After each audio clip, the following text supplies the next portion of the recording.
इस देश दुनिया में इतनी नफरत है, आप एक हिंदू होकर इस्लाम की तारीफ कर रहे हैं, गलत नहीं है? बात कर रहा हूँ मोहम्मद साहब वाले इस्लाम की। जो आज का इस्लाम है उसके ऊपर मेरा कोई ना तो राय है उस पर, और ना ही मैं उसके बारे में कुछ कहना चाहता हूँ। हमारी ऑडियंस को अगर आप बता पाएं कि इल्हाम होता है। अगर आप हिंदू धर्म में देखना चाहें तो इल्हाम होता है आत्मज्ञान। आत्मज्ञान को ही अरबी भाषा में इल्हाम कहा गया है। इसे परम ज्ञान माना जाता है और इल्म कहा जाता है इसे। जो इस्लाम धर्म को नहीं मानता वो काफिर है। हाँ, और मैंने ये सुना है, आप समझाइए एक बार। अगर वो आपकी बात और आपका धर्म मानने के लिए तैयार है तो ठीक है, वरना उसको पना कर दीजिए। अगर मैं इस तरह देखूं मोहम्मद साहब का, तो मैं नहीं मानता कि वो कभी भी इस तरह की बात कहेंगे। ये लोगों के अंदर गलतफहमी है कि वो जिन्होंने हुआ ये है कि जो कुरान है किताब, उस पे जो असर है वो अरबी मानसिकता का है, जिन्होंने उसे कलेक्ट किया। इस्लाम से आत्मज्ञान की प्राप्ति कैसे होती है? धर्म जो है अपनी समझ को बढ़ाने का विज्ञान है, जिससे ईश्वर तत्व का ज्ञान होता है। मतलब अपनी समझ को इतना बढ़ाना कि ईश्वर तत्व का ज्ञान हो जाए, वहाँ तक का वो है कॉन्सेप्ट है। इस देश के 70% लोग ये मानते हैं इस्लाम एक समस्या है। आप किस तरीके से लोगों को समझाओगे, देश की जनता को समझाओगे कि इस्लाम एक समाधान है? देखो, समझाने वाला तो ऊपर वाला है, मेरा काम तो प्रयास करने का है। वो चाहता है कि लोग समझें तो लोग समझेंगे, वो नहीं चाहता लोग नहीं समझे तो नहीं समझेंगे। पैगंबर मोहम्मद को एक आध्यात्मिक गुरु के बारे में क्यों नहीं पढ़ाया जाता? उनको एक पैगंबर या खुदा का ज्यादा प्रमोशन क्यों होता है? धर्म के विषय में हम तभी जान सकते हैं जब हमें आत्मज्ञान होता है, तभी हम वास्तविक धर्म की वास्तविकता को समझ पाते हैं। वरना हम दो शब्दों में उलझ के रह जाते हैं, धर्म का मतलब स्वभाव और धर्म का मतलब रिलीजन। हम कौन होते हैं किसी दूसरे धर्म के उलेमा या किसी दूसरे धर्म के मौलवी को ये कहने वाले कि आपके धर्म में आपको पता ही नहीं कुछ भी? नहीं, हम कहते भी नहीं इस बात को। नहीं, आपने अभी कहा हाँ। कि कि उन्हें नहीं पता असली इस्लाम क्या है। हम किसी को ना तो बुरा बता रहे हैं ना अच्छा बता रहे हैं। ओके।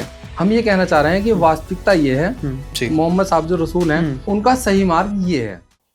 नमस्कार दोस्तों, स्वागत है आपका एक और नए पॉडकास्ट में। तो आज के पॉडकास्ट में हम डिस्कस करेंगे इस्लाम धर्म को लेकर। जो हमारे गेस्ट हैं स्वामी अनंत मैत्रेय जी। नमस्कार सर, कैसे हैं? नमस्कार, बढ़िया। स्वामी जी ने कुछ किताबें लिखी, रिसर्च करी इस्लाम धर्म के ऊपर। आप लोगों ने इस्लाम धर्म को लेके काफी हिंसक और नॉन पॉजिटिव चीजें अभी तक देखी होंगी वीडियोस में। बहुत ज्यादा इस्लाम कंट्रोवर्सी में रहता है। तो आज के पॉडकास्ट में हम डिस्कस करेंगे कि इस्लाम हमें क्या सिखाता है, कुरान हमें क्यों पढ़नी चाहिए, पैगंबर साहब ने क्या हमें वो तरीके बताए थे जिससे जीवन जीना चाहिए, और बहुत सारे नेगेटिव ट्रेड्स को भी लेके डिस्कशन होगा। महिलाओं के हक को लेके बात होगी, जिहाद को लेके बात होगी, होमोसाइड्स को लेके बात होगी। जो आजकल आप देख रहे हैं कि एक कोट बहुत फेमस हो रहा है कि हर मुस्लिम आतंकवादी ही क्यों होता है, या हर आतंकवादी मुस्लिम ही क्यों होता है। ये बहुत सवाल पूछे जा रहे हैं, तो कुछ इस तरीके के क्वेश्चन भी रहेंगे। तो मेरा सभी से रिक्वेस्ट है कि प्लीज पॉडकास्ट पूरा देखना। और आज हमारे साथ जुड़ रहे हैं हमारे कोस्ट Ayush D Gupta. Hello, hi, how are you? And thank you so much sir invite करने के लिए। थैंक यू सो मच, आप पॉडकास्ट पे आए। इस पॉडकास्ट में मैं आप सभी को स्पेसिफिकली बता दूं कि हम किसी धर्म के बारे में या तो हम बहुत प्रो नहीं बता रहे या बहुत अगेंस्ट नहीं बता रहे हैं। हम बेसिक एवरेज चीजें बात करेंगे, लेकिन कोशिश करेंगे कि आपके दिमाग में इम्पैक्ट आए। हम किसी भी इस्लाम की बात करें या अपने हिंदू धर्म की बात करें, हम किसी की बुराई नहीं करेंगे इस शूट में। इस पूरे पॉडकास्ट में हमारा मेन उद्देश्य यही रहेगा कि हम किसी भी धर्म को आहत ना करें। अगर हम बात करें स्वामी जी के बारे में, तो स्वामी जी महसूस करते हैं कि इस्लामिक लफ्जों में इल्हाम की खुशबू क्या है, ये खुशबू एक्चुअल में होती क्या है। बेसिक क्रिस्प से अगर हम बात करें तो आज हम बात करेंगे इल्हाम के बारे में, इस्लाम के बारे में, इस खुशबू के बारे में कि खुशबू क्या कहती है और स्वामी जी के परसेप्शन के हिसाब से खुशबू क्या है। स्वामी जी कैसे हैं आप? बढ़िया सर, सबसे पहला मेरा सवाल यही रहेगा, आज हम 2025 के एंड में बैठे हुए हैं, इस देश दुनिया में इतनी नफरत है, आप एक हिंदू होकर इस्लाम की तारीफ कर रहे हैं, गलत नहीं है?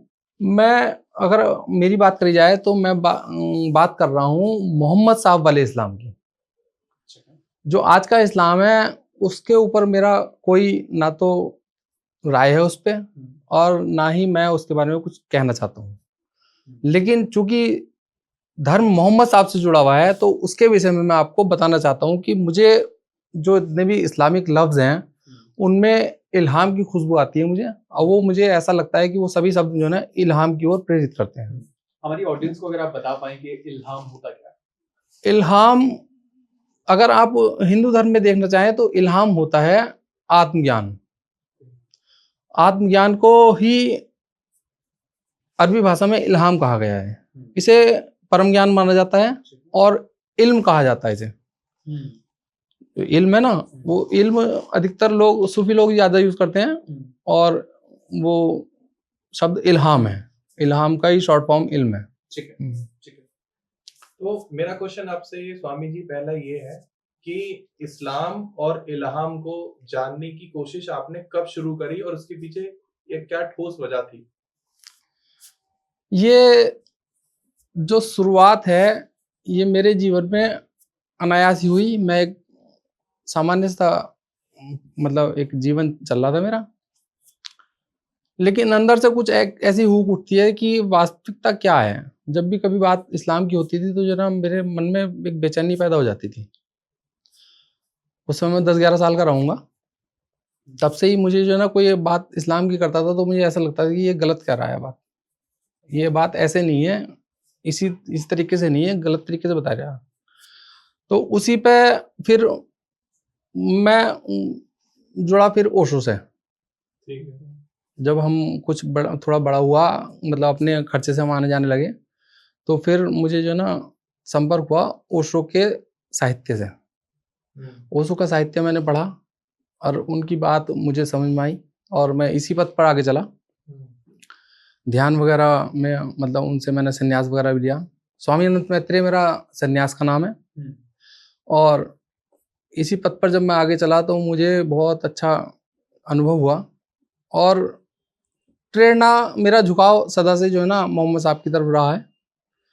इंट्यूशन मुझे वहीं से आती है, जो मैं महसूस करता हूँ। बहुत सारे शब्द ऐसे हैं जैसे क़ियाम है, इकरा है, या इस्लाम है, कुरान है। तो इसके बारे में मैं अक्सर सोचता था कि मतलब ये ऐसा क्यों है, ऐसा क्यों कहा गया।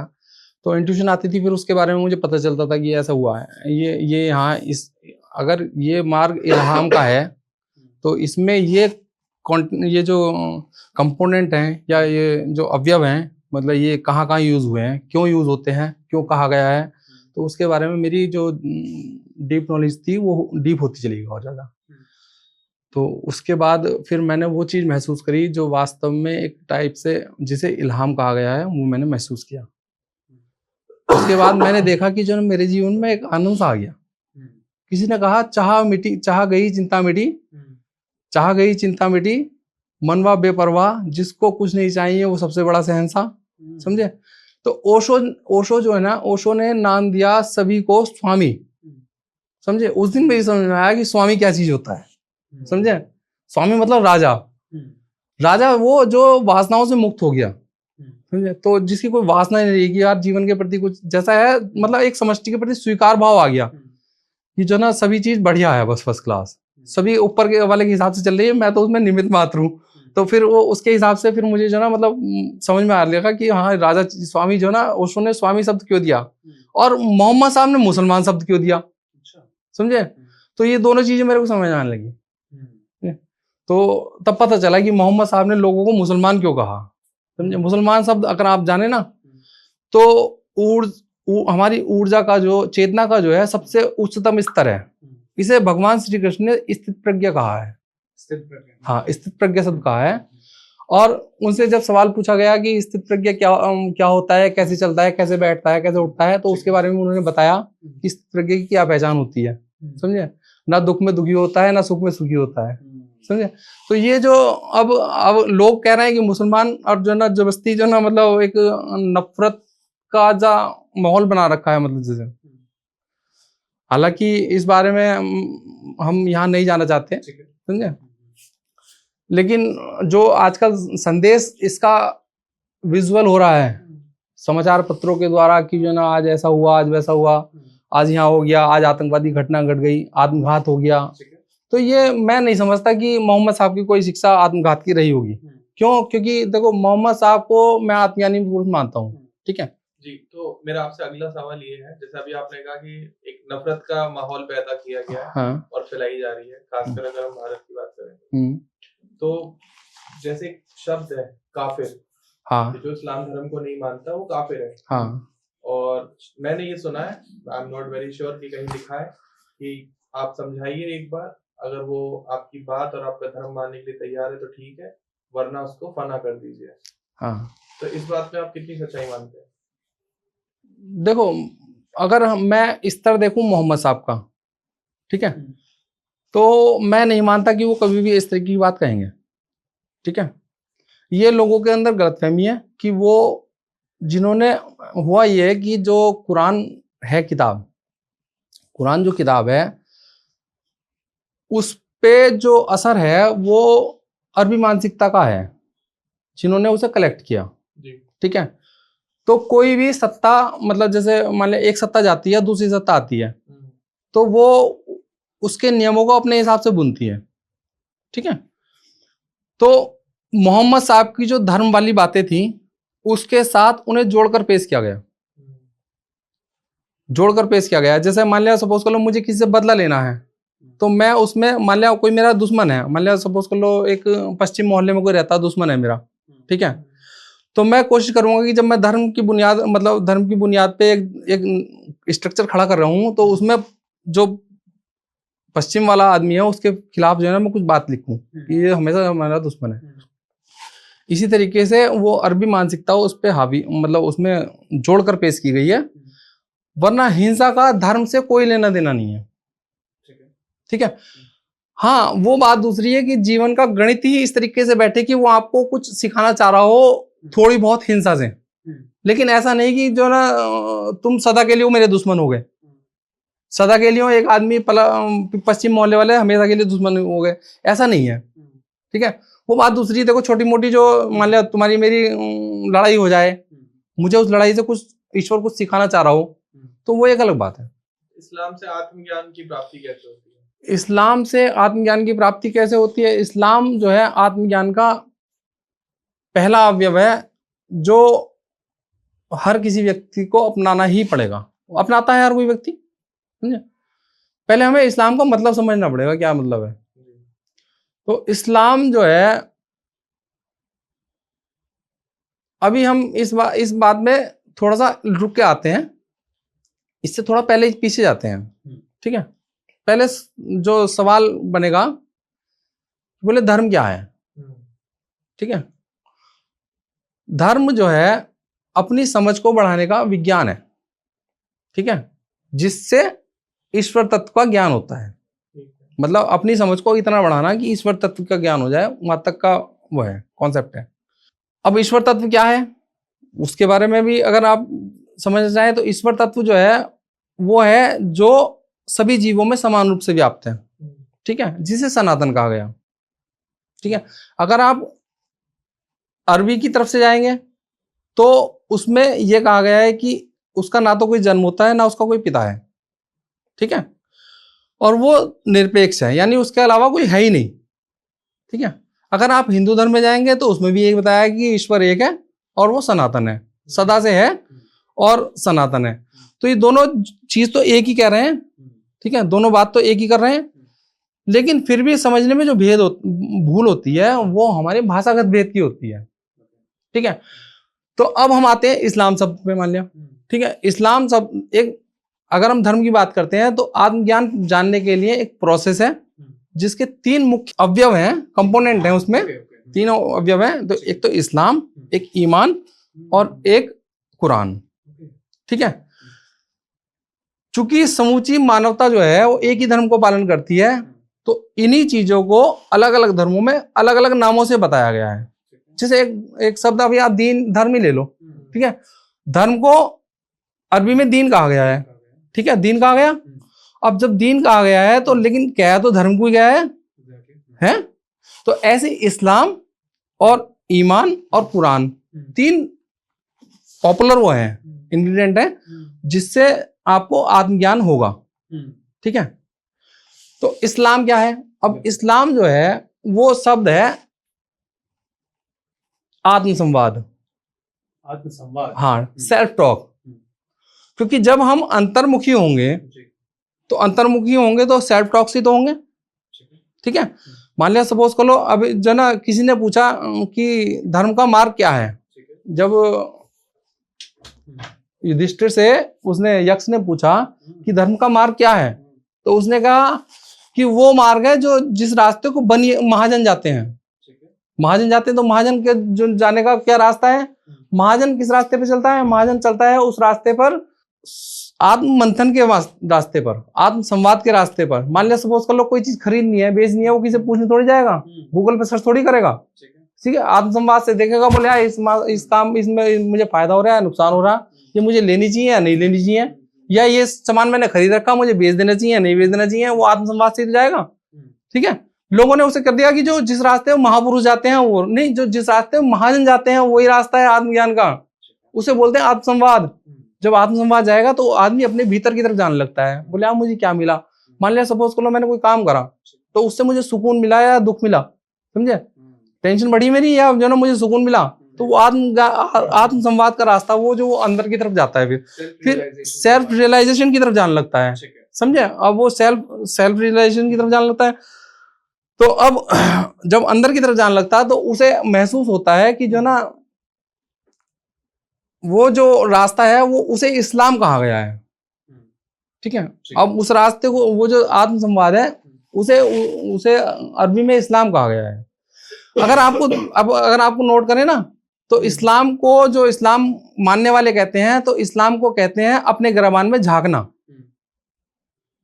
इस्लाम को जो कहते हैं ना, इस्लाम का मतलब क्या है भैया, इस्लाम का मतलब तो ये है कि अपने गिरबान में झांकना, यानी कि देखो तुम किसी के साथ गलत तो नहीं कर रहे, समझे, तुम्हारा पड़ोसी सुखी है नहीं है, सुखी है, तो ये जो ऐसे विचार भी तो दे रहे हैं कुरान, लेकिन वो नहीं पकड़ में आते हैं, मार काट वाले जाते पकड़ में आते हैं, बोले उसका गला काट और उसको होकर, समझे। स्वामी जी, हम स्कूल में पढ़ते थे, मजहब नहीं सिखाता आपस में बैर रखना, हाँ, हिंदी है, हम वतन है, हिंदुस्तान। हाँ, आपकी किताब कहती है इस्लाम समाधान या समस्या। हाँ, इस देश के 70% लोग ये मानते हैं इस्लाम एक समस्या है। हाँ, आप जिस तरीके से समझाना चाह रहे हैं, हाँ, आप किस तरीके से लोगों को समझाओगे, इस देश की जनता को समझाओगे कि इस्लाम एक समाधान है? देखो समझाने वाला तो ऊपर वाला है, ठीक है, मेरा काम तो प्रयास करने का है, ठीक है। वो चाहता है कि लोग समझें तो लोग समझेंगे, वो नहीं चाहता लोग नहीं समझे तो नहीं समझेंगे, ठीक है। मेरा एक प्रयास है, समझे, लोगों को पॉजिटिव वाइब्स देने का, और वो मैं दूंगा, समझे। उसके लिए मुझे इंट्यूशन है, मोहम्मद से जो मुझे प्यार है, मेरा जो श्रद्धा है मोहम्मद के प्रति, एक गुरु भाव है मेरे अंदर उनके प्रति, और उसे मैं मतलब उजागर करके रहूंगा, उजागर करना है मुझे उसका, मतलब मैं चाहता हूँ कि मोहम्मद साहब की जो वास्तविकता है वो उजागर हो, ठीक है, और पॉजिटिव वे में उजागर हो, और इसी काम में मैं लगा हुआ हूँ। ठीक है। स्वामी जी, अभी हाल फिलहाल में एक स्लोगन बहुत वायरल हुआ, हाँ, स्लोगन था आई लव मोहम्मद। हाँ, इस देश के लोगों को, अगर मैं बात करूं, कुछ चंद लोगों को इस स्लोगन से दिक्कत क्यों हुई? ये तो देखो आदमी को जिसे दिक्कत हुई उसे वो बता सकता है इस बारे में, ठीक है। मैं तो ये बता सकता हूँ कि आई लव मोहम्मद जो वर्ड है जी, मैं भी कहता हूँ आई लव मोहम्मद, ठीक है, और मैंने इस पे जो ना अपनी पोस्ट भी की थी आई लव मोहम्मद पे, ठीक है। देखो जब किसी को कुछ मिलता है ना, किसी के बताने से, मान लिया सपोज लो कोई मार्ग आपने मुझे बताया और उस पर मुझे जाके उसके अनुकूल ही परिणाम मिले, ठीक है, तो मेरे मन से अपने आप ही निकलेगा I love Mohammad, I love ... ठीक है। जिन्होंने ओशो के कहने पर पाया, मतलब जिन्होंने ओशो के कहने पर पाया, उन्होंने आई लव ओशो कहा, ठीक है। मीरा ने कहा आई लव कृष्णा, मैंने राम रतन धन पायो, ठीक है। ऐसे ही अगर किसी को कुछ मिलता है तो उसमें कहता है आई लव ... ठीक है। तो ये एक जनरल सी बात है, मैंने जो ना मोहम्मद के द्वारा पाया तो मैं भी कहता हूँ आई लव मोहम्मद। लेकिन जो ये एक ये जो धर्म है, एक मैं आपको बात बताऊं कि धर्म जो है ना, एक बिल्कुल इंडिविजुअल, एक एकाकी विधा है, ये मल्टी वो नहीं हो सकती, मतलब एक जैसे आप दो जने बैठे हैं तो आपको दोनों को एक साथ नहीं होगी, क्योंकि धर्म का जो मूल लक्ष्य है वो आत्मज्ञान है। आत्मज्ञान दो जनों को एक साथ नहीं हो सकता, ठीक है। तुम्हें तुम्हारा आत्मज्ञान होगा, इन्हें इनका आत्मज्ञान होगा, तो वो जो सब लोग एक साथ कह रहे हैं कि आई लव मोहम्मद, वो एक तरीके से एक क्राउड है, ठीक है। तो उस क्राउड में ऐसा कोई नहीं है कि मोहम्मद साहब से कुछ मिला हो उन्हें, समझे। एक हो सकता है उन्होंने राजनीति बनाने की कोशिश करी हो, समझे, जिसका जो ना सरकार ने विरोध किया हो या लोगों ने विरोध किया हो तो वो एक अलग मसला है। वैसे जो ना अगर किसी को कुछ मिलता है तो वो तभी कहता है आई लव मोहम्मद या I love dot dot dot जो भी। तो स्वामी जी अगला क्वेश्चन मेरा आपसे ये है कि पैगंबर मोहम्मद को एक आध्यात्मिक गुरु के बारे में क्यों नहीं पढ़ाया जाता, उनको एक पैगंबर या खुदा का ज्यादा प्रमोशन क्यों होता है? इसका कारण यह है कि जो धर्म के बारे में जब हमें पता चलता है तो धर्म के बारे में हमें जब पता चलता है जब हम आत्मज्ञान को उपलब्ध होते हैं, उससे पहले हम धर्म के विषय में नहीं जान सकते। ठीक है, ठीक है। और जब हम धर्म के विषय में नहीं जान सकते तो हम धर्म के विषय में पढ़ा नहीं सकते। धर्म के विषय में हम तभी जान सकते हैं जब हमें आत्मज्ञान होता है, तभी हम वास्तविक धर्म की वास्तविकता को समझ पाते हैं। वरना हम दो शब्दों में इलझ के रह जाते हैं, धर्म का मतलब स्वभाव, ठीक है, और धर्म का मतलब रिलीजन। ठीक है, ठीक है, बस सीधी सी बात है। जब हम धर्म को जान लेंगे तभी हम धर्म को पढ़ाने लायक होते हैं। ठीक है, ठीक है। तो जो आज के टाइम में जो मौलवी या मौलाना जो धर्म को लेके चीजें पढ़ाते हैं, हाँ। आप उनसे सेटिस्फाइड हो कि वो सही नॉलेज स्प्रेड कर रहे हैं इस्लाम में जो बता रहे हैं वो लोग? नहीं।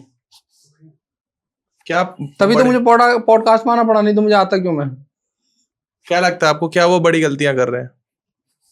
वो जो वास्तविक कुरान है ना उससे तो बहुत अलग है वो। उसका कारण यह है कि जो वास्तविक कुरान है, ये जो कुरान है इस समय, वो उस समय था नहीं मोहम्मद साहब के समय में। तो इसलिए ऐसा नहीं है कि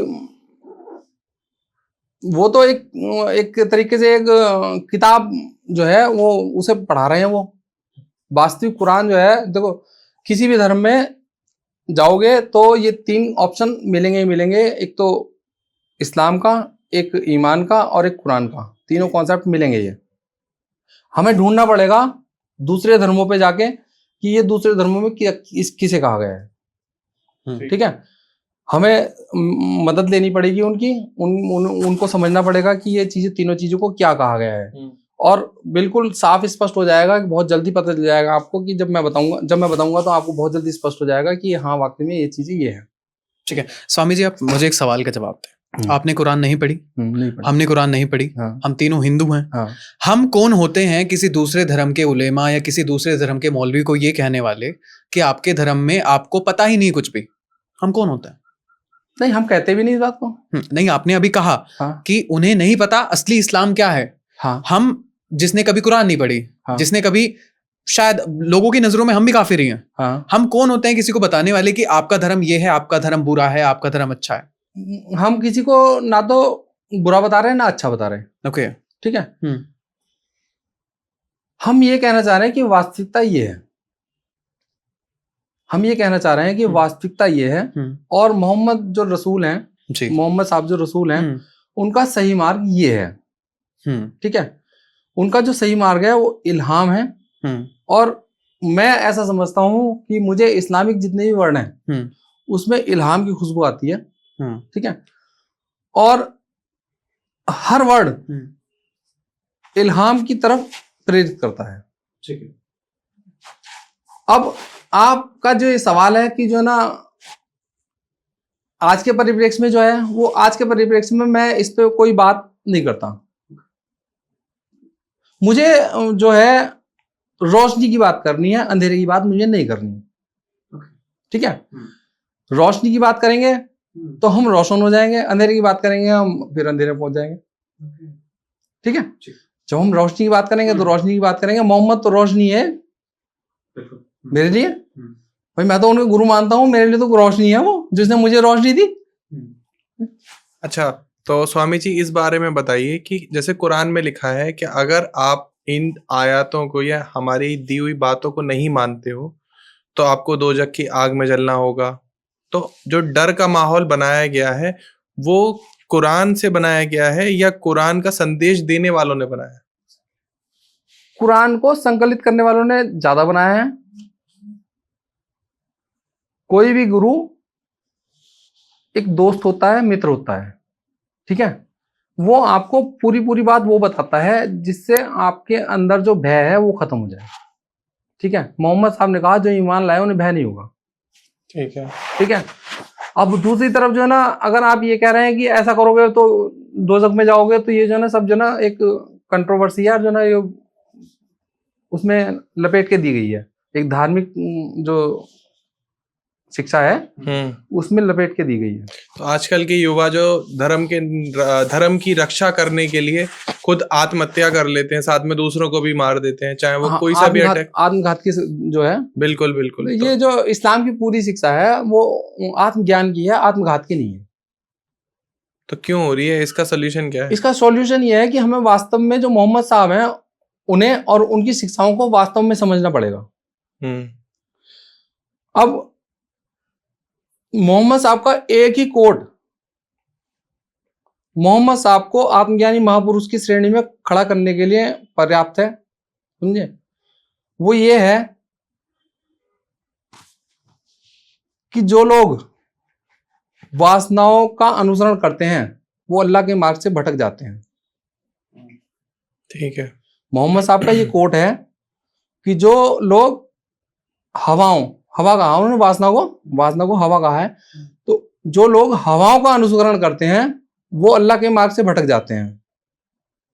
अब इस बात की जानकारी आप वासनाओं से ग्रसित है, मुझे तो नहीं पता चलेगी, ये तो आप ही बता सकते हैं कि आप वासनाओं से ग्रसित हैं। सत्य है। ठीक है, आप वासनाओं से ग्रसित हैं वो आप पता चलेगा, मैं वासनाओं से ग्रसित होऊंगा मुझे पता चलेगा। ठीक है। अब आपके लिए ये सवाल उठ सकता है कि फिर हमें पता कैसे चलेगा कि हम वासनाओं से ग्रसित हैं?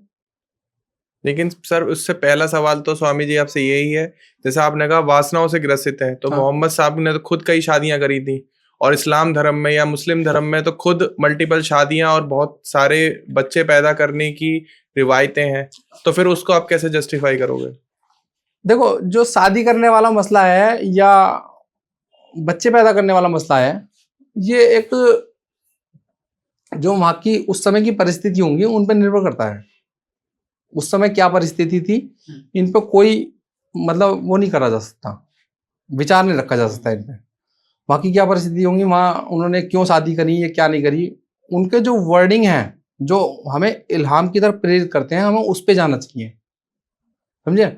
ना कि हमें उनका, मान लिया सपोज कर लो एक व्यक्ति है, उसने जो है ना अपने जीवन में 100 आविष्कार करे, ठीक है, लेकिन उसमें जो है ना उसे मान लिया सपोज कर लो कि उसे जो है ना बीड़ी पीने की आदत थी, सिगरेट पीने की आदत थी, शराब पीने की आदत थी, तो हम उसके आविष्कारों की बात करेंगे या हम उसकी जो है ना वो खामी थी उसकी बात करेंगे? ऑब्वियस आविष्कार की बात करेंगे और आविष्कारों का फायदा उठाएंगे।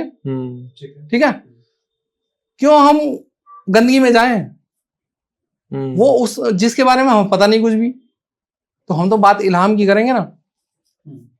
अच्छा, मेरा एक सवाल और है आपसे यहीं से। हाँ। अभी एक प्रेस कॉन्फ्रेंस हुई थी जिसमें जावेद अख्तर साहब और एक मौलवी साहब थे, उनकी डिबेट चल रही थी। हाँ। मौलवी साहब का ये कहना है कि आप अपनी औरतों की रक्षा करने के बारे में जब ही सोचोगे जब उनका रेप होगा। अब जब उनका रेप ही नहीं हो रहा तो आपको रक्षा करने की जरूरत ही क्या है? तो हम अपने धर्म में रक्षा करना इसलिए सिखाते हैं ताकि उनका रेप ना हो, और अगर रेप होगा ही नहीं तो हम रक्षा करना सिखाएंगे कैसे? ये कोट जो है मौलवी साहब दे रहे हैं। क्योंकि मतलब ऑन कैमरा हम ये चीज बात कर रहे हैं, कुछ इस तरीके का डेटा था कि जो मोस्ट ऑफ रेप हो रहे हैं वो मुस्लिम धर्म या इस्लामिक लड़के ज्यादा कर रहे हैं। देखो, इस बारे में जो मेरा मानना है वो ये है कि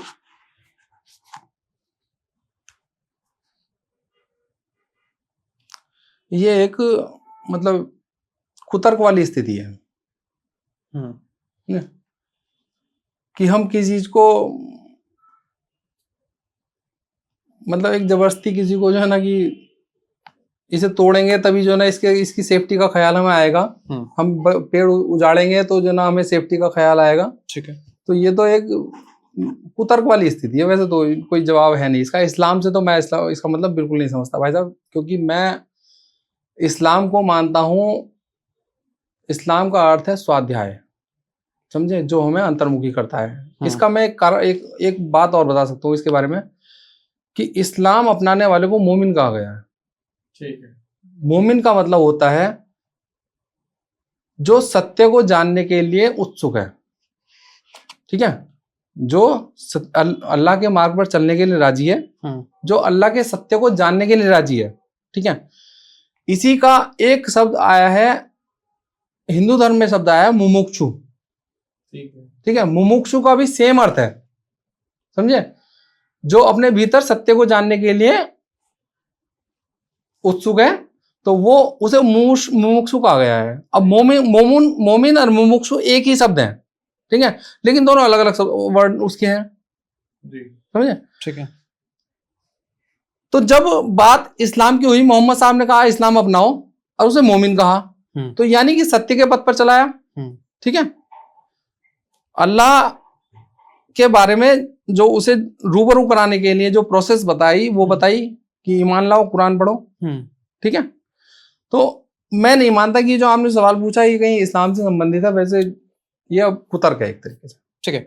स्वामी जी, हाल फिलहाल में बहुत से मुसलमान हैं जिन्होंने अपना धर्म बदला है। हाँ। मैं बात कर रहा हूँ सलीम जी की, मैं बात कर रहा हूँ साहिल जी की। हाँ। वो इंटरव्यू में, पॉडकास्ट में आके इस्लाम धर्म की बुराई करते हैं। खुद इस्लाम धर्म से में आते भी हैं, उसके बाद भी अगर कोई इंसान इस्लाम धर्म की बुराई कर रहा है, लेकिन मैंने जितना आपसे बात करके समझा, बुराई तो आप भी इस्लाम धर्म की कर रहे हैं। आप आज के जो इस्लाम धर्म है, आप कहीं ना कहीं मानते हैं कि वो असली इस्लाम नहीं है, जो दूसरा इस्लाम है। हाँ। तो लोग आपको ये कहेंगे ये ए टीम है, ये बी टीम है, असली मुसलमान तो आपको शायद समझे भी ना।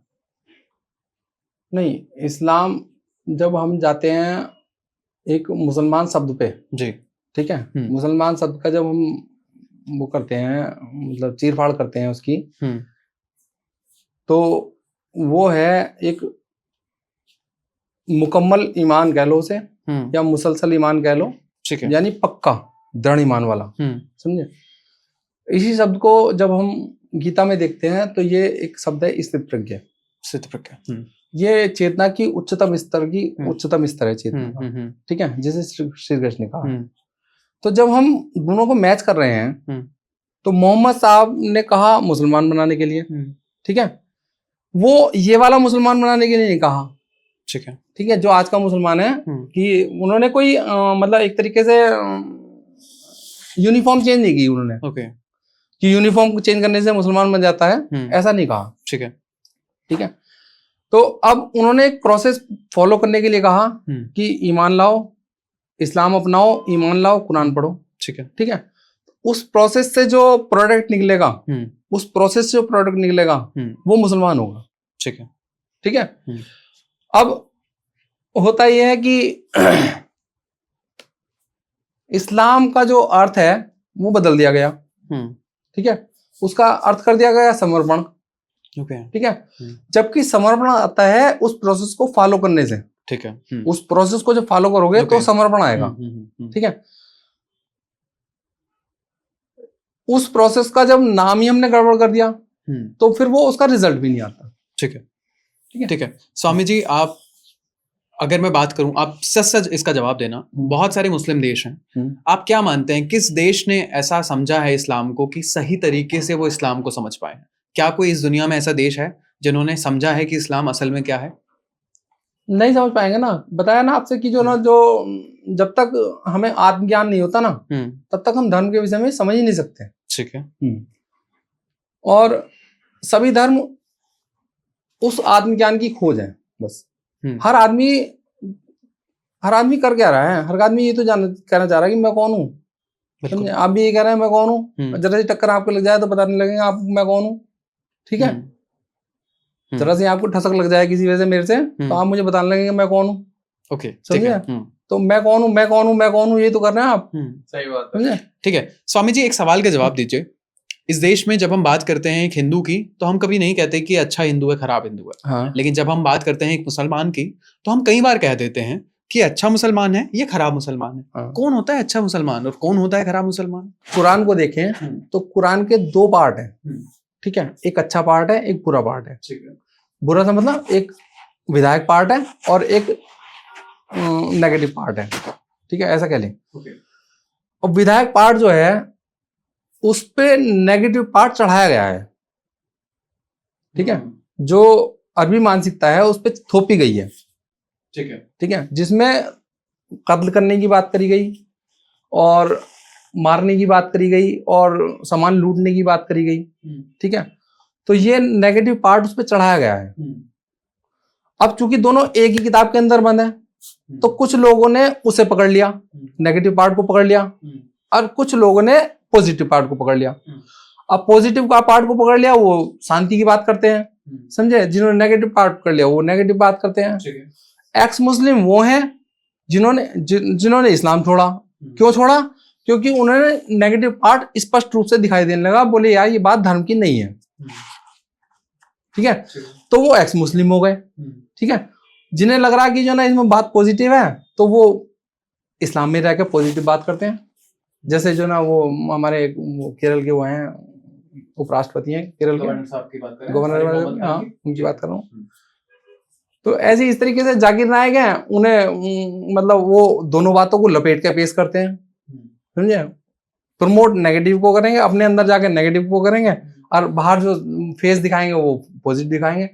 इस्लाम में ये भी तो बहुत बड़ी दुविधा है कि वो बात जो पॉजिटिव करेंगे, और अंदर जो कुछ लोग हैं जो ना दोनों का समावेश करके राजनीति की रोटी सेकते हैं, तो वो इस तरीके की भी है। आत्मज्ञान या अल्लाह, इन तक पहुंचने का रास्ता क्या है? अल्लाह तक पहुंचने का रास्ता जो है वो आप खुद हैं, ठीक है। ईश्वर तक जो पहुंचने का रास्ता है वो आप खुद हैं। और जब आप बाहर देखते हैं तो आप बाहर के हो जाते हैं, ठीक है। और जब आप अंदर देखते हैं तो आपकी यात्रा अंतर्मुखी हो जाती है, तो अंदर हो जाती है, ठीक है, ठीक है। और जब आप अंतर्मुखी होकर गहरा उतरते हैं उसमें, तो उसमें फिर आपको एक ऐसा एहसास होगा कि जहां आप सब चीजें छूटती चली गई, आपसे वासनाएं छूटती चली गई आपकी, ठीक है। सारी वासनाएं जो जब आप अंदर जाएंगे तो अपनी वासनाओं से रूबरू होता है आदमी, ठीक है। कि बोले यार मेरे अंदर ये भी वासना है, मेरा मन इधर खिंच रहा है, मेरा मन उधर खिंच रहा है, तो ये पता चलने लगता है। और जब पता चलने लगता है तो इसमें एक जो अच्छी बात यह है कि हर वासना आपको गुलाम करती है, सत्य बात है, ठीक है। हर वासना आपको गुलाम करती है, और मन कभी भी नहीं चाहता कि मैं गुलाम रहूं, ठीक है। तो फिर उस गुलामी से मुक्ति का मन होता है, बोला इस गुलामी से पीछा कैसे छूटेगा। तो फिर आपको या तो गुरु की याद आती है, या आपको गुरु मिल जाए कोई, ठीक है। तो वो आपको पूरी तरीके से रास्ता बताता है कि इस पे ये रास्ता है, ठीक है। हाँ वो तो, रास्ता मैं बताऊंगा आपको जी, हाँ उसमें आने वाले उसमें। बिना नमाज पढ़े या बिना मौलवी के पास जाए क्या अल्लाह के पास पहुंचा जा सकता है? देखो, अल्लाह के पास पहुंचना का मतलब है कि ये डुअल एंटिटी हो गई, यानी कि हमें अल्लाह के पास पहुंचना, ठीक है। ये डुअल एंटिटी हो गई, नहीं डुअल एंटिटी नहीं है वहां पे सिर्फ एक है, ठीक है। और मैं जो है वही ईश्वर तत्व बनता है। जो तुम्हारा बीइंग है ना, वही ईश्वर तत्व को अनुभव करता है। तो हम इसे सही शब्दों में कहेंगे तो ये कहेंगे कि ईश्वर को जाना जा सकता है क्या? पाया नहीं जा सकता। पाया नहीं जा सकता, पाने वाली स्थिति नहीं है, जानने वाली स्थिति है, ठीक है। और अगर मैं इस्लाम की दृष्टि से देखूं, इस्लाम की उसमें कहूं इसे, तो मोहम्मद साहब ने उसकी पहचान बताई है कि अल्लाह सुनने और जानने वाला है।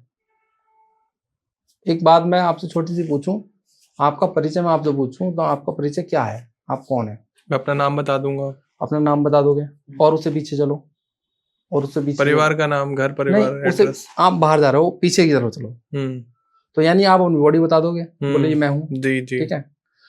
अगर आप इसके भी पीछे जाएंगे, जब आप इसके पीछे जाएंगे लास्ट में, मतलब जो इसे कहा गया है धर्म में नेति की साधना, बोले मैं ये भी नहीं हूँ, मैं ये भी नहीं हूँ, तो फिर आप जाएंगे श्वास पे, ठीक है। अब जब श्वास पे जाएंगे तो तभी आपको पता चलेगा अपने मन का, ठीक है।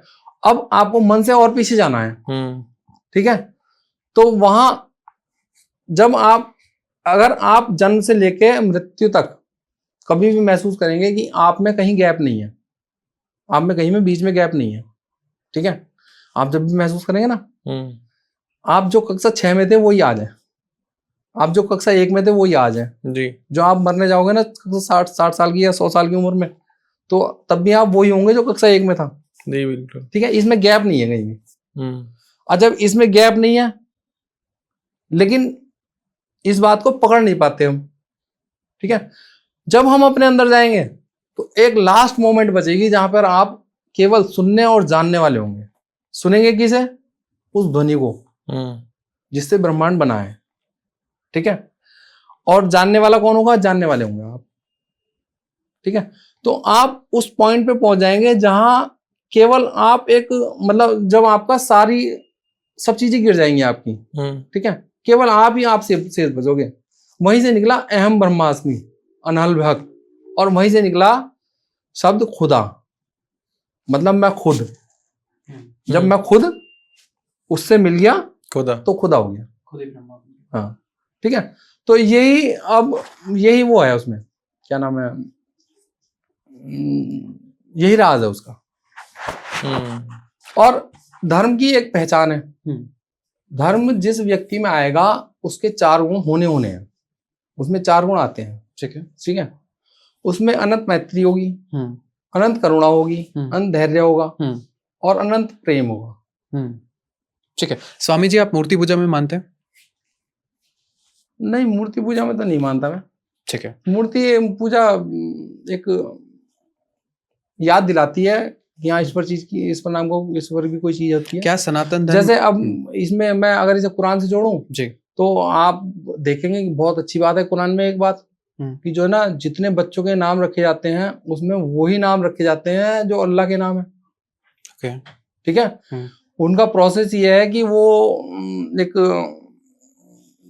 पन्ना खोल लेंगे, उसमें एक मतलब चैप्टर कोई भी पेपर खोल लेंगे उसमें कुरान को, और उसमें एक उंगली रखेंगे और उसमें जहां भी अल्लाह का नाम होगा वो रख देंगे बच्चे का। ठीक है, वो क्यों है? कि उसे ईश्वर की याद रहे।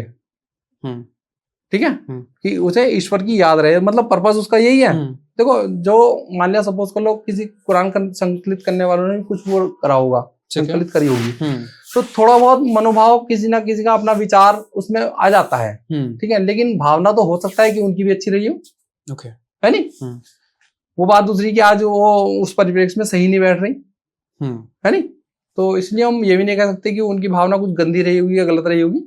हाँ, तो उन्होंने भी कुछ सोच के तो रखा होगा कि बोले यार इसका नाम रखना, क्या नाम है, अफजाल रखना है इसका नाम, तो उन्होंने अल्लाह के नाम पे जो ना, मतलब उसकी अल्लाह की याद आ जाए कि अफजाल है अल्लाह, तो जो ना, तो इस हिसाब से तो हिंदुइज्म में भी रहता है, लाइक बच्चों का नाम भगवान के नाम पे रख दिया जाता है, राम रख देते हैं, कृष्ण हाँ, रख लेकिन देते हैं। आजकल जो है ना वो जो आंसू रखने लगे, राजू रखने लगे, तो उसका तो कहीं मतलब ऐसा नहीं है कि जो ना।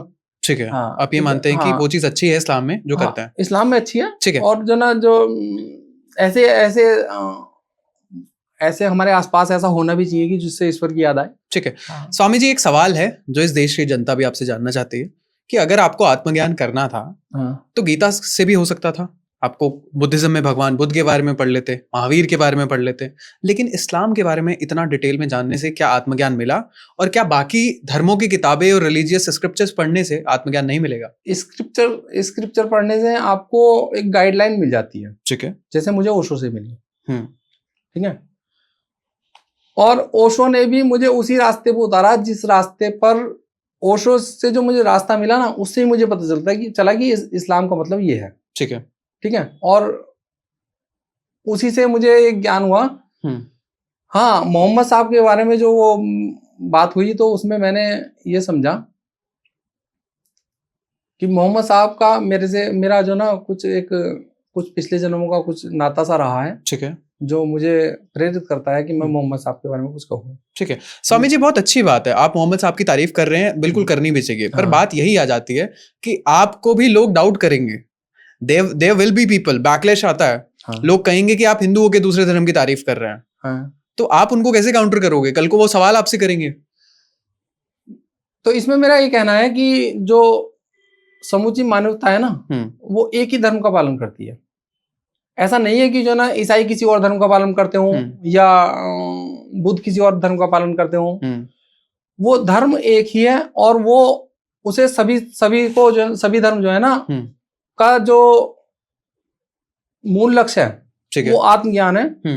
उसे हम कैवल्य कह ले, या केवल्य ज्ञान। बौद्ध धर्म के हिसाब से कैवल्य कह लें, या एक अंग्रेजों के हिसाब से सेल्फ रियलाइजेशन कह दें, एनलाइटमेंट कह दें, या कुछ भी कह दें, वो एक अलग बात है। लेकिन वैसे भाषाओं का भेद है, बाकी है धर्म एक ही मूल है। ठीक है। उसका मतलब है स्वभाव। ठीक है। धर्म का जो अर्थ है वो स्वभाव है। ठीक है। अब स्वभाव जो है उसमें जो स्व है वो आत्म का पर्यायवाची है। तो स्व की जगह हम आत्म कर दें तो वो आत्मभाव हो जाता है। ठीक है।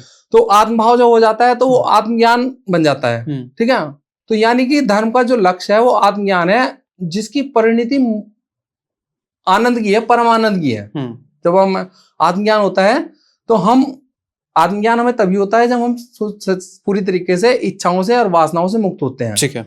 इच्छाओं से वासनाओं से ऐसा मुक्ति नहीं है कि मैं मतलब चाय को जी नहीं करेगा मेरा या पानी को जी नहीं करेगा, लेकिन एक जो अटैचमेंट है जी, जो मुझ पे गिरफ्त थी वासनाओं की, वो खत्म हो जाती है। ठीक है। हाँ, मतलब ऐसा नहीं है कि जो ना मतलब मैं गाड़ी में नहीं बैठूंगा या मैं एक नकार नहीं है, धर्म विधायक है। ठीक है। और धर्म के बाद ही आदमी वास्तव में उत्सव मना सकता है, ये बात नोट करने वाली है। ठीक है। स्वामी जी, ऑस्ट्रेलिया में बॉन्डी बीच पर अभी जो हुआ वो भी आप जानते हैं। बांग्लादेश में हिंदुओं के साथ क्या हुआ है आजकल में आप वो भी जानते हैं। इस देश में कहीं ना कहीं नफरत बढ़ती जा रही है। आने वाले 10 साल में आप इस देश का भविष्य कहाँ देखते हैं? आपके जैसे लोग क्या ये कह सकता हूँ विलुप्त हो जाएंगे?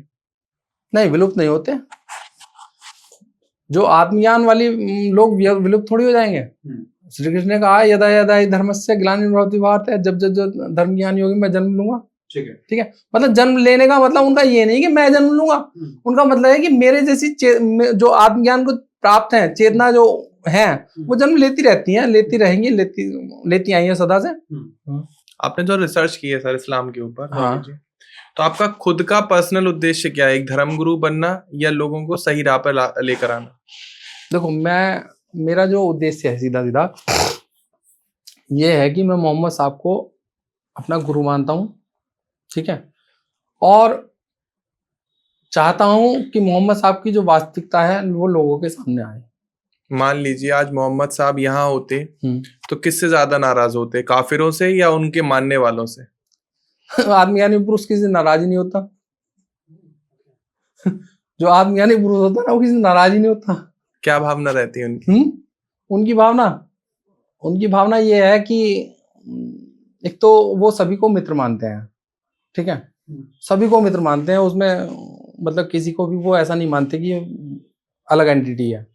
मतलब एक तो सम हो गया, क्योंकि जब उसको जान लिया तो आप में भी वो तत्व है, मेरे अंदर भी वो तत्व है, इनके अंदर भी वो तत्व है, तो आप भी मैं ही हूँ, अब मैं भी। तो ये एक तो बात हुई है। ठीक है। अगर वो दूसरे को इस मतलब एक अलग की दृष्टि से भी देखता है तो वो मित्रों की दृष्टि से देखता है। बस इतना ही समझता है कि बोले यार सही बात का पता नहीं है, अभी टाइम नहीं आया इसका। ठीक है। जब आएगा टाइम तो ये भी समझ जाएगा। तो जैसे मान लेते हैं कि आपको नॉलेज है, आपको थोड़ा आत्मज्ञान है, थोड़ा आपको कुरान की नॉलेज है, थोड़ा गीता की नॉलेज है, थोड़ा ओशो की नॉलेज है, क्योंकि मैंने भी कहीं पढ़ा है कि संपूर्ण ज्ञान तो किसी को नहीं हो सकता। हाँ। और इस दुनिया से तो एक दिन सबको जाना है। हाँ। तो आप वो कौन सी लेगेसी छोड़ के जाना चाहोगे जब आप इस दुनिया से प्रस्थान करो, कि लोग किस राह पे चले आने वाले समय में? ये तो लोगों के ऊपर बात है कि वो किस राह चलते हैं, लेकिन जो अगर मेरे ऊपर छोड़ा जाए तो मैं ये चाहता हूं कि मैं ये चाहता हूं कि सरहदें भले ही हों लेकिन हर व्यक्ति हर जगह घूम सके। ठीक है। और आपस में एक दूसरे के प्रति नफरत का भाव ना हो, सभी एक दूसरे को पूरा सम्मान दें और सभी एक दूसरे की भावना का कदर करें। सबसे बड़ी बात यह है कि मैं ये कहना चाहता हूँ कि जो है अगर आपका मन पाकिस्तान में कहीं जाने को कर रहा है तो आप घूम कर आ सको आराम से, बिना बेहिचक, बिना डर के। लेकिन देखो, कहीं ना कहीं अगर हम थोड़ा भी इतिहास पढ़ लें, हाँ, तो जितने भी सत्ताधारी रहे, हाँ, नेता लोग रहे, हाँ, या पहले शासक रहे, ये सब चलते ही धर्म से ही थे। हाँ, आप ये बात मानो। हाँ, चाहे वो आप महाराष्ट्र चले जाओ तो वहाँ मराठी जितने वो भगवा को लेके, हाँ, उनका अलग ही प्रेम था महाराणा प्रताप को लेके कि जी हम भगवा की सुरक्षा कर रहे हैं, स्वराज के लिए लड़ रहे हैं। हाँ, ठीक है। मुस्लिम का अलग था कि जी हम अल्लाह के और मुस्लिम धर्म के प्रभावक हैं, उनका हमें हर जगह हरा ध्वज जो है करना है। और अगर धर्म में इतना कॉम्प्रोमाइज होना खत्म हो जाएगा तो फिर ये सत्ताधारी क्या करेंगे, इनके पास क्या व्यवसाय रह जाएगा? देखो, व्यवसाय की बात तो यह है कि जब आदमी जन्म लेता है ना तो उसके पास काम तो कुछ ना कुछ रहेगा ही। क्यों? क्योंकि जिंदगी में जो सीख आती है, समझ आती है, वो जिंदगी के गणित से आती है। ठीक है, जिंदगी का अपना गणित है सिखाने का।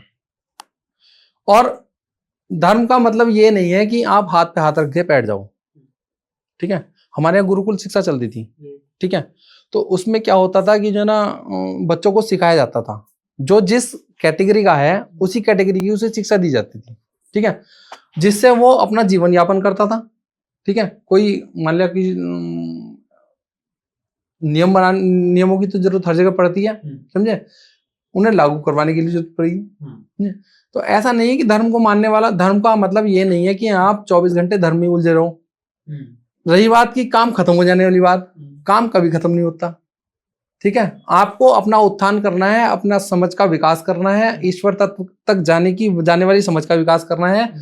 तो वो जो आप काम करोगे, सपोज कर लो आप पॉडकास्ट बनाने का काम कर रहे हो, तो ये आपका काम है जी। ठीक है, धर्म है आपका आत्मचिंतन। इसके बाद जब आप पॉडकास्ट करके चले गए तो अब आप अकेले बैठे एक आधा पौन घंटे को, तो आप आत्मचिंतन करने लगो अपना। ठीक है, आत्मचिंतन के बाद अपने अंतर्मुखी हो जाओ, तो वो धर्म का मान है। हमारे यहाँ जो है एक व्यवस्था चलती थी संध्या की जी, जो अब नहीं चल रही। ठीक है, जो संध्या थी वो इसीलिए थी कि आदमी अपने पूरे दिन के काम करे और उसके बाद सुबह शाम आत्ममंथन करे, आत्मचिंतन करे, आत्ममंथन करे, स्वाध्याय करे, अंतर्मुखी हो। ठीक है, क्योंकि हमारी जो देखो एक फ्यूल होता है जिससे गाड़ी चलती है। ठीक है, तो वो जो हमारी जो सोल है, हमारी जो आत्मा है, जो यूनिवर्स से जुड़ी हुई है, तो हमारी जो एनर्जी है वो उसी यूनिवर्स से आती है। ठीक है, उसी के द्वारा हम चलते हैं। तो जितना हमने कमा लिया, बाकी अपना आत्मचिंतन करो, फिर दोबारा से पकड़ो, जितना डूबोगे उतना फायदा लगेगा। अच्छा, वो जो महासुख वाली बात बताई ना मैंने आपको, हाँ, वो तभी हासिल होगा, नहीं तो जो है ना। एक बात और बताता हूँ आपको जी जी। ठीक है, एक हर आदमी एक ट्रैप में फंसा हुआ है। समझे, वो ट्रैप क्या है? समझे, वो ट्रैप है मैं सही हूं तू गलत है। ठीक है, वही बात आप कह रहे हो, वही बात मैं कह रहा हूँ कि मैं सही हूं तू गलत है। ये ट्रैप है बहुत बड़ा। इस आदमी से कभी इस उससे नहीं निकल सकता कभी, जब तक कि उसे समझ में नहीं आया कि ये जो ट्रैप है, अगर उसे नहीं समझ में आता ना ट्रैप है, तो वो ट्रैप में फंसा रहेगा हमेशा। इसी बात को कबीरदास जी ने कहा, चलती चक्की देखकर राह कबीर रोए। समझे, दो पाटन के बीच में बाकी साबुत बचाना कोई। ठीक है, दो पार्ट कौन से हैं? सही और गलत के। समझे, नहीं सर, जो कील के पास रह जाते हैं, एक मिनट बताऊंगा, उसे भी बताऊंगा जी। ठीक है, तो जो दो पाटन के बीच में बाकी बचाना साबुत बचाना कोई, तो अब दो पार्ट कौन से हैं? वो एक सही का, एक गलत का। ठीक है, हर आदमी इसी, मान लिया सपोज कर लो आपको किसी झगड़ा हो जाए, ठीक है, और मुकदमेबाजी हो जाए, ठीक है, और आप मुकदमेबाजी के बाद मर जाओ, सपोज कर लो दोनों खत्म हो गए। ठीक है, तो उस सही गलत को कहने का फायदा क्या हुआ? क्यों जी भाई, आप मुझे बताओ कि उस सही गलत को सिद्ध करने का फायदा क्या हुआ? सही बात है नहीं? तो यानी कि हम ऐसे निकल गए। तो वो कबीरदास जी कह रहे हैं कि इन दोनों पार्टों के बीच में आदमी पिस जाता है। ठीक है, लेकिन उनके लड़के ने ये बात कही कि जो कीली से लग गया उसका बाल ना बांका होए। ठीक है, तो किसने? जो इन दोनों के बीच में स्थित हो गया, यानी जिसने, जो दृष्टा हो गया। समझे, जो दृष्टा हो गया, जो साक्षी हो गया, तो वो इन दोनों से बच जाता है। जिसने मतलब आत्ममंथन किया है, आत्ममंथन किया और समझा कि ये भी नहीं है, ये भी नहीं है, समझे, तो वो बीच में खड़ा हो जाता है, तो वो उससे बच जाता है। तो इस जो बीच में खड़ा हुआ, इसका नाम ईमान है। जो बीच में खड़ा हुआ ना, उसका नाम होश है। ईमान मतलब होश जी। समझे, ईमान के बारे में हम बात करेंगे, तो ईमान का मतलब है होश। ठीक है, ठीक है, जो होश पे आ गया उसका, वो ना तो साइड लेता सही की, ना साइड लेता गलत की जी। तो अब वो जो है ना होश पे आ गया। अब होश जो है ना, होश को हमारे जो इस्लाम में कहा गया ईमान, ठीक है, हमारे कहा गया प्रज्ञा जी। ठीक है, और बौद्ध धर्म में कहा गया बोध। ठीक है, तो ये तीनों एक चीज है। अब इस्लाम की जो दिक्कत है ये है कि इस्लाम में ईमान को कहा गया है विश्वास, ठीक है। और जब होश से विश्वास पे आ गए तो विश्वास तो खत्म है, विश्वास तो मान लिया, बात खत्म हो गई, हम जाते ना कहीं। सही बात है। ठीक है, तो अब होश है, तो इसीलिए जो ना जो मुसलमान शब्द बना ना स्थित प्रज्ञ बना, वो जो मैंने आपको बताया था इस्लाम जो शब्द बना वो स्थित प्रज्ञ बना जी। स्थित प्रज्ञ का मतलब ये है कि जो एक आपकी जो चरम स्थिति है ना, जो चेतना का जो उच्च स्तर है, उसमें जाके आप विचार रहित हो जाते हैं, विचार शून्य हो जाते हैं, यानी एक अकंप स्थिति बनती है। उस स्थिति को अकंप भी कहते हैं। तो वो बिल्कुल अकंप स्थिति बन जाती है जहाँ पे आप विचार शून्य हो जाते हैं बिल्कुल, तभी आपको उस परम तत्व का बोध होता है। ठीक है। तो वो उसीलिए इस्लाम में मोहम्मद साहब ने उसे मुस्लिम कहा, जिससे मुसलमान शब्द बना, और बुद्ध ने इसी को दृष्टा कहा है, समझे, और श्री कृष्ण ने इसे स्थित प्रज्ञ कहा है।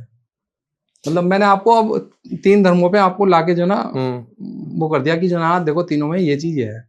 अब आती बात कुरान की रही, वो हम अगले चैप्टर में बात करेंगे। एक लास्ट क्वेश्चन मेरा आपसे और है, मान लेते हैं हम कि प्रेम और सुख, आत्मज्ञानी पुरुषों ने इसकी खोज करी और लोगों को बताया कि सुख क्या है, परम सुख क्या है, परम ज्ञान क्या है, हाँ, परम प्यार क्या है, प्रेम क्या है। लेकिन मुझे ये जानना है कि दुख, अपमान, नफरत किसकी खोज है? दुख, अपमान, नफरत किसकी खोज है? खोज नहीं है ये जो ना, ये तो एक आपके उत्थान के लिए ईश्वर प्रदत्त एक प्रक्रिया है जो हर आदमी को मिलती है। ठीक है। ठीक है, चूंकि वासनाओं का जो उद्गम है वो भय है। ठीक है। कोई भी वासना पैदा होगी वो भय से पैदा होगी जी। ठीक है, क्यों? क्योंकि मन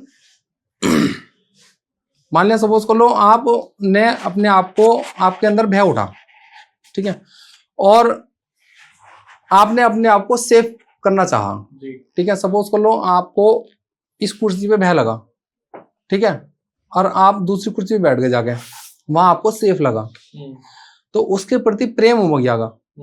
मतलब एक आपको एक वो मिलेगा कि हाँ यार ये कुर्सी मुझे सेफ करती है, ठीक है, यहां से इसके प्रति वासना पैदा हो जाएगी, ठीक है।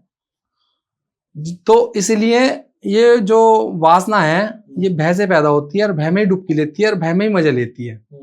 मतलब मन इससे मजे भी लेता है। और बड़ी से बड़ी वासना मतलब बड़ी से बड़ी वासना जो है वो भय से ही पैदा होती है। ये भय कैसे खत्म हो, समझे? इसका गणित जितने समझ लिया वो उस परम तत्व को जान लेगा। इस भय को जो खत्म करने का मंत्र जान लेगा ना, तो मोहम्मद साहब ने सिर्फ एक ही कोट में कहा है कि जो ईमान लाया उसे दुख और भय नहीं होगा। जो मैंने आपको कबीरदास की वो बताया कि जो किले से लग गया उसे दुख नहीं होगा, ठीक है। उस होश को समझ लो कि क्या चीज है वो। अगर आपने उसका समझ लिया तो आप समझ जाओगे। क्यों? क्योंकि जो ना होश जो है ना, ईमान जो है वो भय का व्युत्क्रमण नहीं पाती है। अगर आपके अंदर भय बढ़ेगा तो होश घटेगा, निश्चित रूप है, सही बात है, ठीक है, और होश बढ़ेगा तो भय घटेगा। ये एक निश्चित सा गणित है। अगर आपके अंदर भय बढ़ जाए तो आप समझ लो कि होश की कमी हो रही है मेरे अंदर, ठीक है। और होश बढ़े, वो भय घट रहा है तो समझ लो कि मेरा होश सही काम कर रहा है। और जीवन का जो गणित है वो सुकून की खोज है। जीवन का जो गणित है वो सुकून की खोज है। अगर आपको किसी काम करने से सुकून बढ़ रहा है, लगातार क्रमशः वृद्धि हो रही है, तो आप बिल्कुल सही रास्ते पे जा रहे हैं। अगर आपका सुकून घट रहा है तो आप गलत रास्ते पे जा रहे हैं, सीधी सी बात। एग्जैक्टली। ठीक है स्वामी जी, मेरे एक सवाल का जवाब दें। देश युवाओं का है, देश युवाओं से चलता है। इस देश के युवाओं को आप कैसे समझाएंगे कि असल में मोहम्मद साहब ने क्या सच में कहा था, क्या आज झूठ परोसा जा रहा है? और दूसरी बात, क्या कोई मलाल रहा जिंदगी में आपको? मुझे नहीं। ठीक है, इस देश के युवाओं को अगर आप कुछ कहना चाहें। कि हमें धर्म की वास्तविकता को समझना पड़ेगा, ठीक है। अगर हमें अपना पूरा उत्थान करना है, जैसा हम चाहते हैं कि जैसा कभी हमने उसमें सुना है कि जो ना एक भारत बहुत बड़ी एक आध्यात्मिक नगरी हुआ करता था, जी समझे, जहाँ पर रिसर्च वर्क भी था, जहाँ पर जो ना मतलब टेक्निक्स भी थी, टेक्नोलॉजी भी थी, ठीक है, सब चीजें थी, ठीक है। तो हमें धर्म को समझना पड़ेगा, वरना आप युद्धों और नफरत की ओर जाएंगे, इसके है। अलावा कोई और वो नहीं है। ठीक है, प्रधानमंत्री कहते हैं 2047 तक हमें विकसित भारत बनना है। हाँ, विकसित भारत क्या सिर्फ हम इकोनॉमी के बेसिस पे जाएंगे, या फिर हमें धार्मिक नॉलेज जो आपने बताई, या फिर जो अपने आपको सेल्फ एनलाइटनमेंट की चीज होगी, वो आपको लगता है वहां तक भी हम 2047 तक पहुंच सकते हैं? देखो कोशिश तो है पूरी पूरी। ठीक है, हाँ आप प्रयासरत हैं, हाँ, मैं हम प्रयासरत हैं। हाँ। तो स्वामी जी, एक सवाल है मेरा आपसे। जैसे आपने शुरुआत में ही कहा था, हमने इंट्रोडक्शन में, कि आपको इल्हाम की खुशबू आती है, हाँ, तो वो ऐसे कौन से शब्द हैं जिनसे आपको इल्हाम की खुशबू आती है? अगर मैं इस्लामिक शब्दों को देखता हूँ तो उसमें सभी शब्द हमें आत्मज्ञान की ओर प्रेरित करते हैं, जिसे अरबी भाषा में इल्हाम कहा गया है।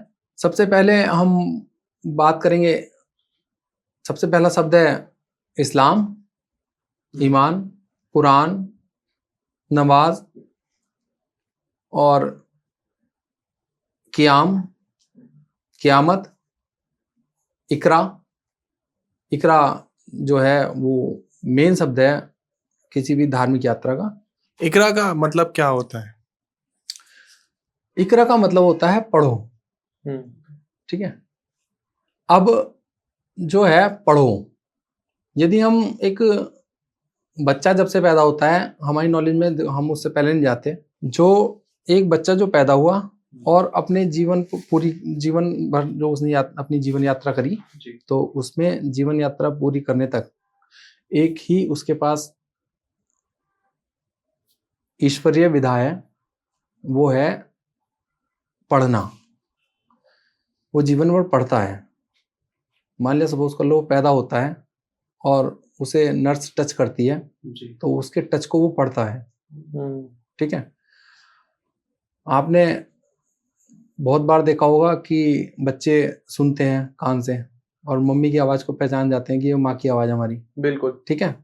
तो वो उन्होंने उसकी आवाज़ को पढ़ा, उस सेंस में वो पढ़ा। एक डॉक्टर जब किसी की नब्ज पढ़ता है तो वो नब्ज पढ़ता है, बोलता नहीं है उसमें, समझे। अब ये जो इकरा शब्द है, इसका मतलब है पढ़ो। ये जो है, अगर हम इसे हिंदू शास्त्रों में देखते हैं तो इसका मतलब है अवलोकन, ठीक है। हर कोई अवलोकन करता है अपने जीवन में। मान लिया सपोज कर लो आप कहीं बैठे हैं तो आप अवलोकन कर रहे हैं उसका, ठीक है। कभी कभी आप ऐसा देखते हैं कि बाहर को जाके मौसम देखा, बोले यार देख क्या पढ़ा, मौसम का मिजाज पढ़ा आपने, ठीक है। कोई अगर आप एक ह्यूमन नेचर में देखें, कोई लड़की जाएगी तो आप उसकी चाल पढ़ेंगे, ठीक है। ये पढ़ना है, ये अवलोकन है। और अवलोकन ही आध्यात्मिक मार्ग का सबसे बड़ा टूल है।